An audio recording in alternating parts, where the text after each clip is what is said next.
Got him.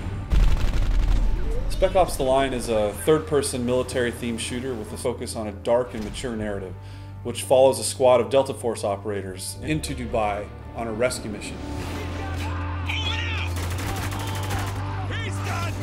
The setting of Dubai really influences the style of combat in Spec Ops: The Line. The unique architecture that's there does some really interesting things with our combat space.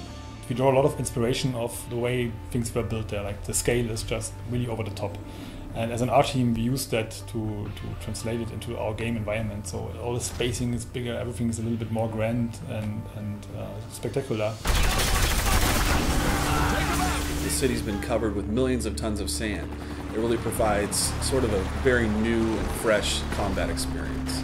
One of the elements that's very interesting is the fact that you're quite often walking on what you perceive to be solid ground, but actually you may be walking on a dune that's covering a 30-story skyscraper. During combat, you have to constantly be thinking about where you're standing and where you're located, and you may even tumble through a skylight in a building into an entombed space that's been covered by sand. Throughout the game, the player encounters opportunities to leverage the power of the sand to help him basically to kill enemies or open new pathways. You basically see sand piled up behind a window, and you shoot the window and sand comes pouring out.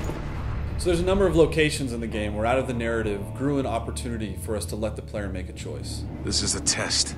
Yes, it is. The civilian on the right stole water. A capital offense. The soldier on the left was sent to apprehend him, which he did, killing the man's family in the process. So these are not binary choose A to do the good thing or choose B to do the bad thing types of choices that are presented to the player. When you make a decision in the game, what we wanted to achieve is that you sit there and you really question your own moral and you question your own values. Wow. What happens in Dubai stays in Dubai. After a battle in Spec Ops: The Line, there's rarely a situation where all of the enemies are dead. They're typically laying on the battlefield, bleeding out in horrific pain and agony. The player can choose to react to that in a number of ways, and one of the ways that he can do that is by utilizing executions and executing those enemies.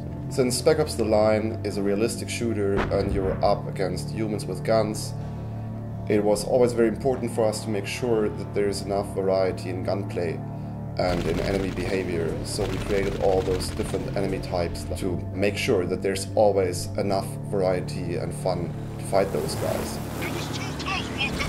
Take this guy out. Is that all of them? I think we're clear. What about the civilians? 33rd get away with any of them? Yeah, they did. The campaign in Spec Ops: The Line is heavily influenced by the people who are left there in Dubai after sandstorms have ravaged the region. This element of survival in a combat scenario permeates into the gameplay itself. Many of the conflicts in the campaign actually have to do with those survivors and these elements of them trying to provide for their families and protect them from the situation that they found themselves in. This element of civilians being found in the middle of combat scenarios adds a lot of tension to the combats in Spec Ops: The Line. The CIA doesn't start when it can't finish. Well, now's the time to prove it, because I'm not telling you shit. No! What the hell? What we wanted to achieve was that the player really not only makes his decisions as the character, but also as himself, as a person, as the human in front of the console. We hope that this invites players to think about what wartime scenarios are really like for the people that are trapped within their confines.